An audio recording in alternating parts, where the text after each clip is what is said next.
everyone? This is your boy Harley, and welcome back, everyone. Man, it's been so long. I know.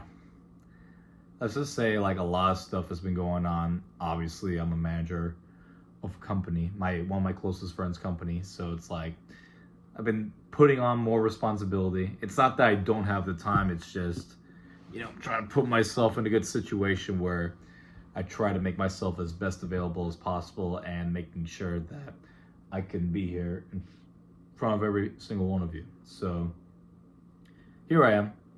And, I want to touch base with y'all a little bit more. So I feel like this video is a good way to set the tone a little bit more. So, it's funny because you never understand. Like, there's just some people where it's just like, it hit me a certain way.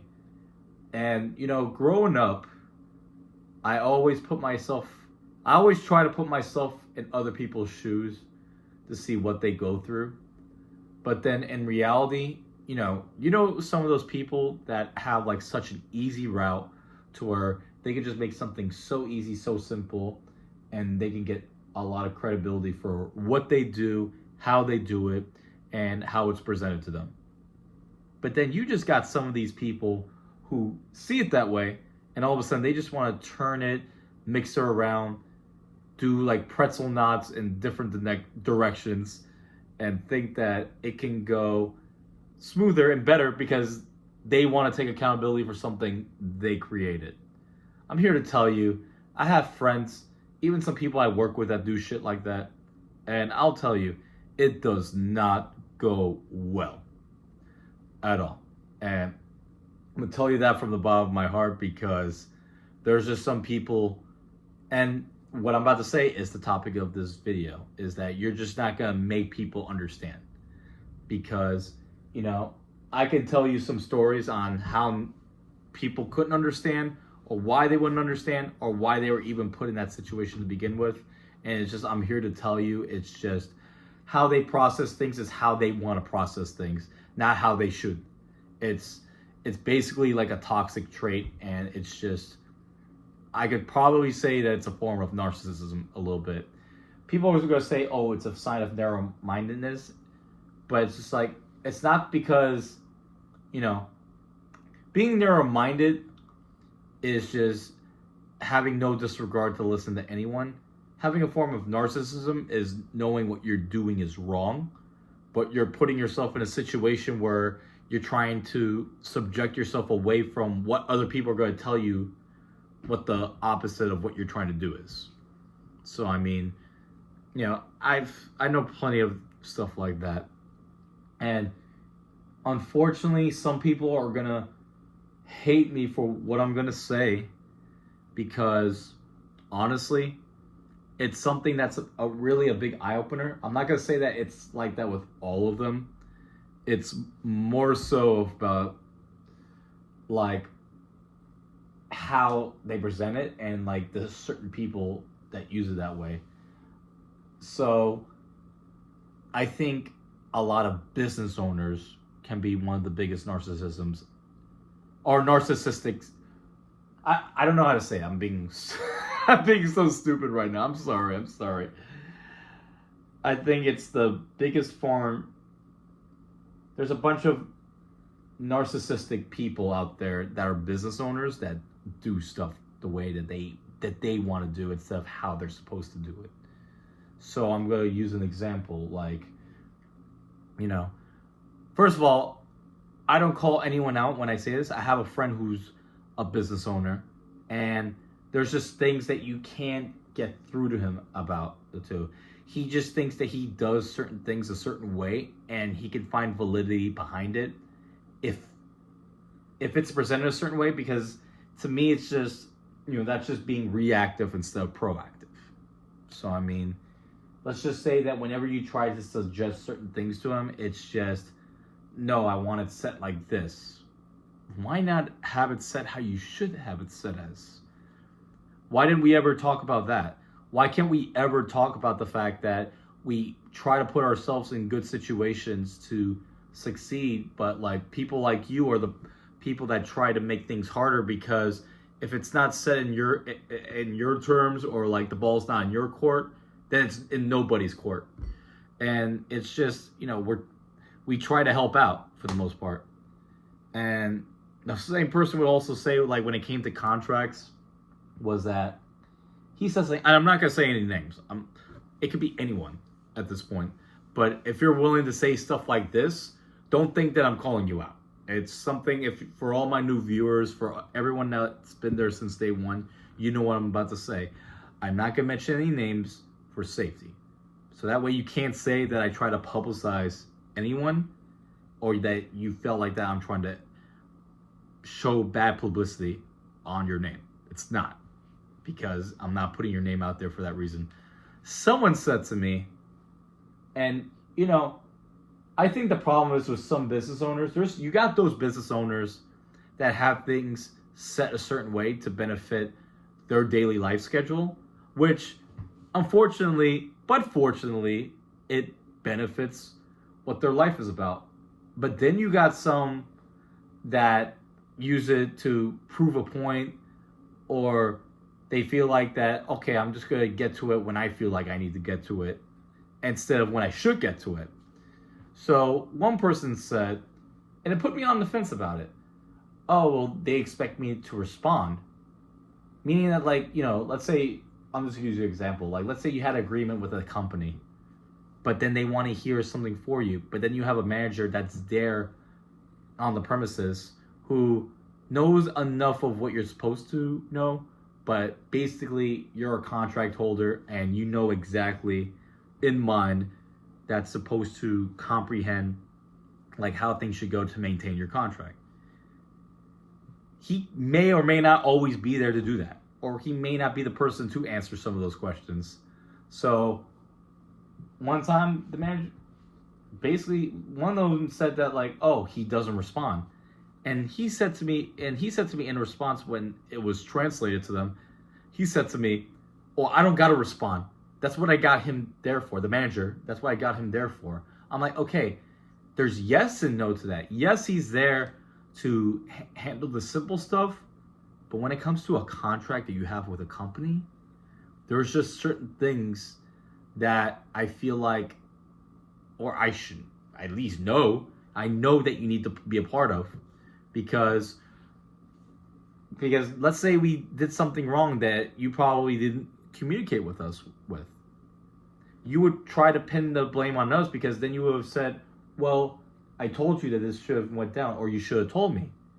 Well, we do tell you, but then when you say the things that that's what we are there for, it's like you're defeating your own argument. Then it's just like, that's an argument where it's like, oh, I don't gotta respond. You gotta respond when someone puts you on a contract for you to make money, or not even just a contract, just anything else in particular. Let's say you put yourself in a situation where you're an employee of a business and they tell you straight up, or they text, well, some of them I didn't even text back. In one of my last jobs, we had a boss that would text me at close around midnight about wanting to come in earlier on a shift. I don't have to respond to that. That's when we had a manager or supervisor that can answer those calls, regardless of how poorly run the business was. That's what that person was there for. So then when he asked me, oh, why didn't you respond? I'm like, I'm sleeping.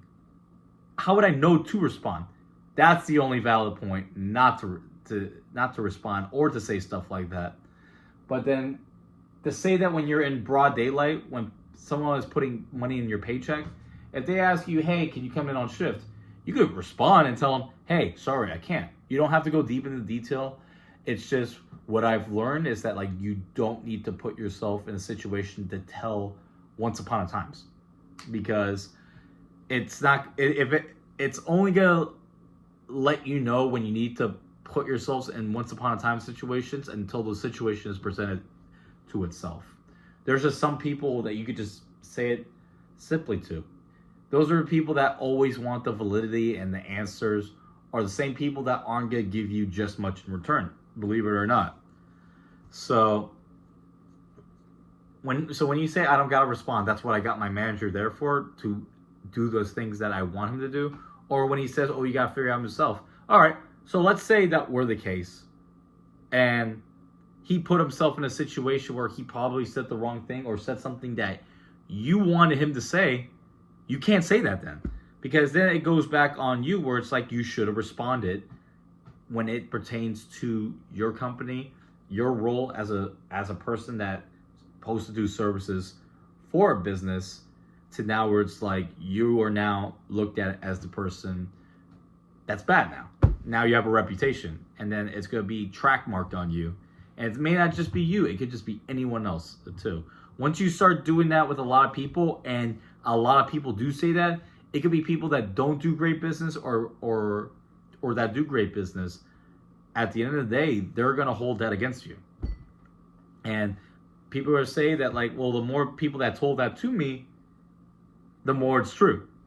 It's just like, let's say we had that one person, I'm just using this as an example. Let's say we have that one person who was physically abusive, and he didn't believe himself that he was physically abusive, and he tries to justify around his actions. If I had 10 people, I'm just exaggerating, if I had 10 people that told me, hey, he's physically abusive, and everyone told me the stories of like why he was physically abusive, you know it's true.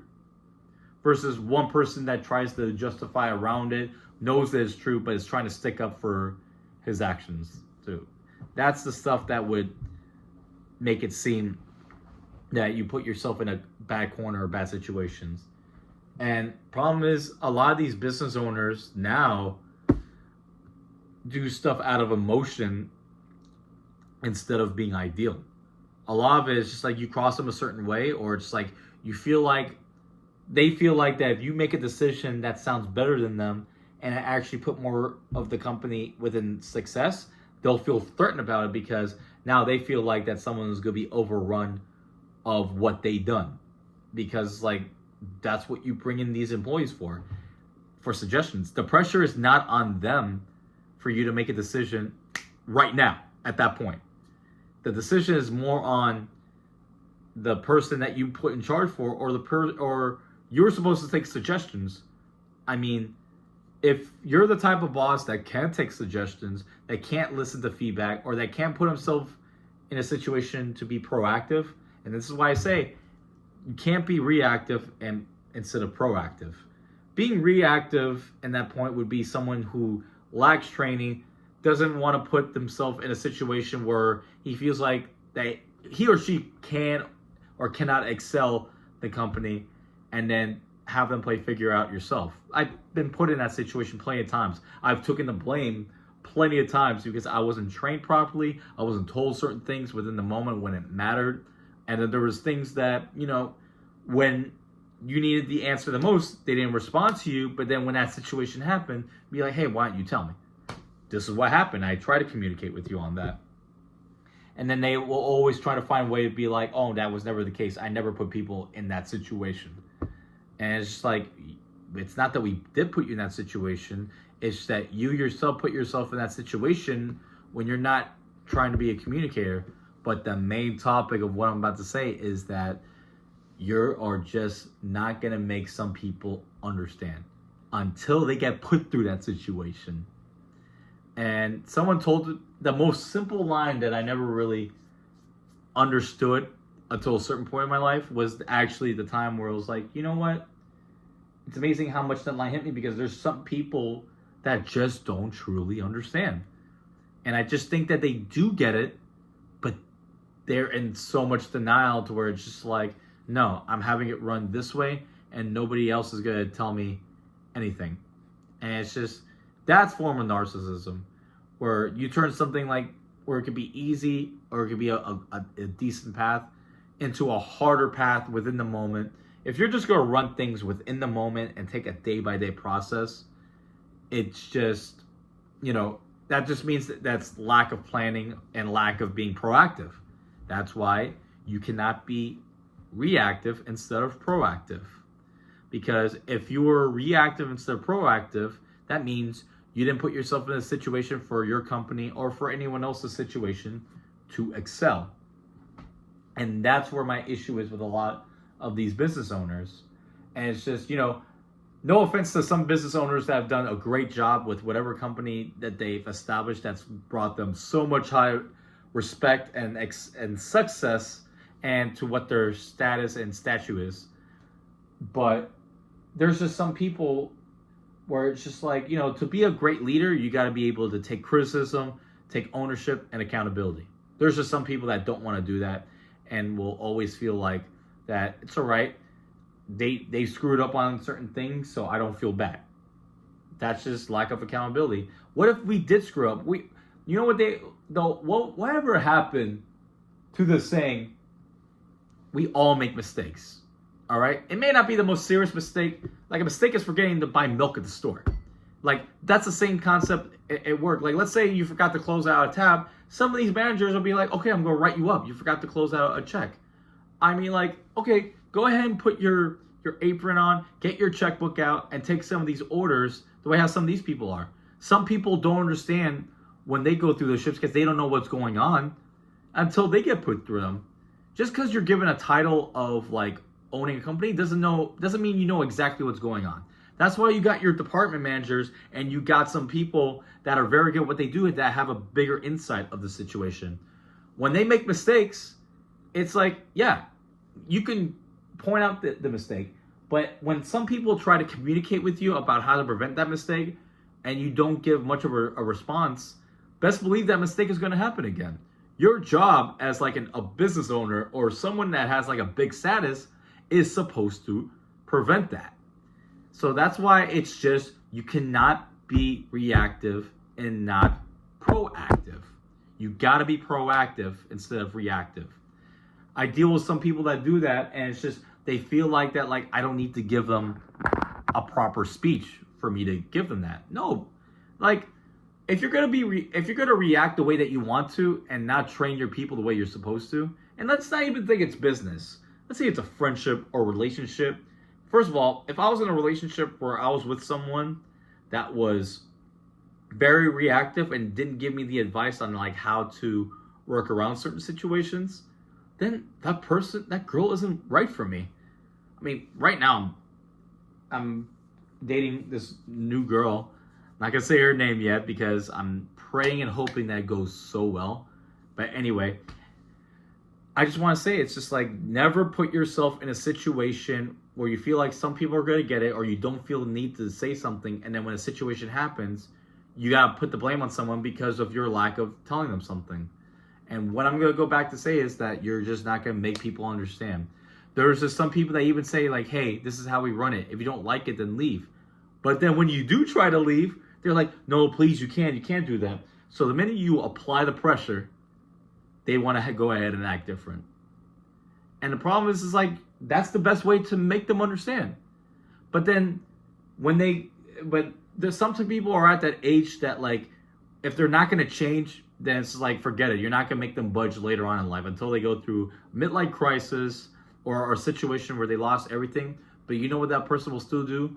Still not take accountability. So that's why I say in the topic of this video, you will not make them understand, okay? And this is why I personally don't want to be a business owner. I'd rather make enough money so that I can support myself and my other half if I'm with one, so that I can put myself in a better situation to where I don't fall under those toxic circumstances. I'm not saying every business owner is like that, but I'm not that guy. And I will never put myself in that situation because I do not want to lose the people that I love. I do not want to lose the people that I can do great work with. And I don't want to put people in a situation that they don't deserve to be in. So if that falls on me, I'm the bad guy. I don't ever want that track record. And I don't ever want to be looked at as the guy that didn't understand when I clearly do understand. Thank you guys for watching. Thank you all for taking the time to watch me. Thank you all for tuning in. I'll see you all later. Holla at me later. Yeah.